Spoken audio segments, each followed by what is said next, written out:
La nomination de Sébastien Lecornu au poste de Premier ministre. Avec vous, Olivier Beaumont, bonjour. Bonjour. Bonjour. Vous êtes journaliste politique au Parisien qui titre ce matin « Un négociateur à Matignon ». C'est donc lui le mouton à cinq pattes, sans faire offense au nouveau Premier ministre ? Oui, c'est une surprise sans en être une, puisque Sébastien Lecornu était déjà fortement pressenti il y a quelques mois, il y a 9 mois, en décembre dernier, pour succéder à Michel Barnier. On connaît l'histoire, c'est François Bayrou qui s'est imposé au forceps, considérant à l'époque que Sébastien Lecornu était trop jeune et inexpérimenté pour affronter les Himalayas qui se présentaient face à lui.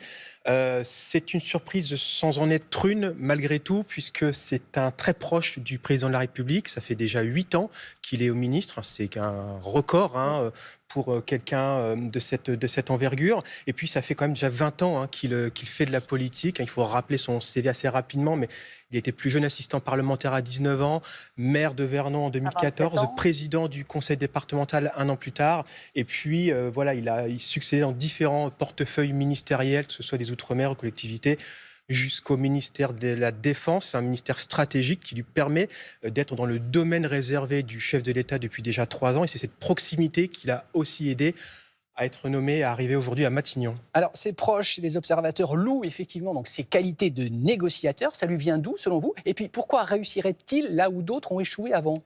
Sébastien Lecornu, c'est un profil vraiment politique. C'est quelqu'un qui aime discuter en coulisses, qui connaît parfaitement les arcanes de la vie politique et qui n'a pas peur d'aller au-delà de ses propres sentiers, c'est-à-dire d'aller discuter, y compris avec les oppositions. Il a été rapporté qu'il avait rencontré, reçu Jordan Bardella et Marine Le Pen il y a quelques mois avec Marine Le Pen. À Brienne, et aussi dîner dans un cadre plus personnel, plus privé, avec la chef du Rassemblement national, quelqu'un qui parle aussi à la gauche. Et il y a un défi de taille qu'on connaît tous, c'est le fameux budget qu'il va falloir essayer de faire adopter à la fin de l'année. Et donc, Emmanuel Macron considère que c'est peut-être lui qui peut réussir à ce que n'a pas réussi à faire François Bayrou avant lui. Vous le dites, il a une longue carrière, il est jeune, mais il a une longue carrière déjà derrière lui.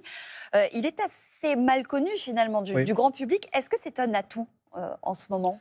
C'est un atout indéniablement dans un contexte qui est très hystérisé dans la classe politique aujourd'hui. Il va s'ouvrir à partir d'aujourd'hui, peut-être même depuis hier soir déjà, une intense phase de discussion, de négociation avant qu'on connaisse la composition du gouvernement. C'est un peu Emmanuel Macron demande une copie un peu inversée par rapport aux fois précédentes, c'est-à-dire qu'on peut avoir un gouvernement dans 10 ou 15 jours. Ce qu'il veut d'abord, c'est une méthode et que Sébastien Lecornu rencontre les différentes forces politiques pour essayer de trouver un accord sur le budget et puis sur quelques textes majeurs qu'il va quand même falloir adopter d'ici la fin de l'année. C'est malin ou risqué, selon vous, cette nomination à quelques heures du mouvement Bloquons Tout ? C'est très risqué. Déjà, la passation de pouvoir, symboliquement, elle va avoir lieu aujourd'hui, le 10 septembre, le jour de Bloquons Tout. Donc, je pense que ça peut être de nature à hystériser ou à provoquer, en tout cas, ceux qui, aujourd'hui, vont se mobiliser pour tout renverser et pour mobiliser contre le chef de l'État. C'est un pur produit du macronisme.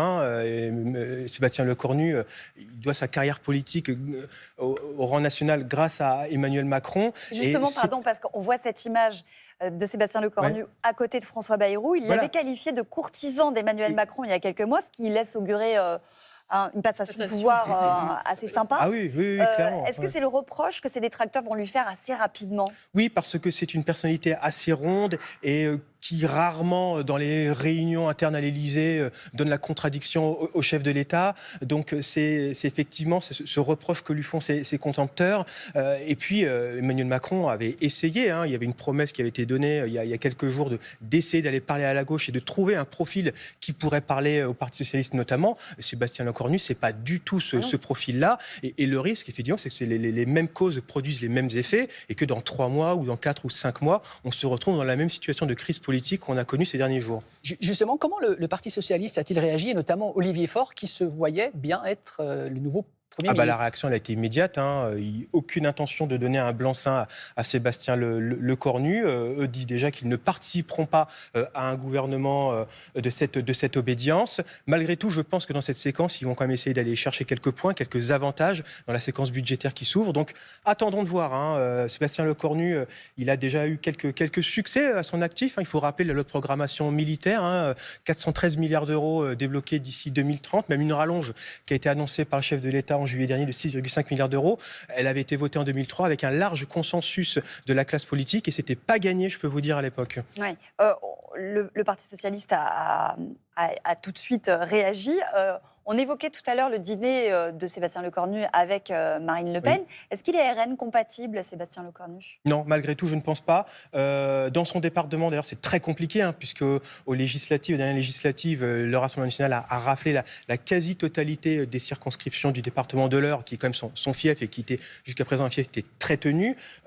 Il a rencontré à 2 reprises Marine Le Pen à l'occasion de dîner, mais elle-même et Jordan Bardella lui-même, hier soir, ont aussi immédiatement réagi dans des propos quasi similaires à ceux d'Olivier Faure, en lui disant que de toute façon, il ne lui accorderait aucune confiance.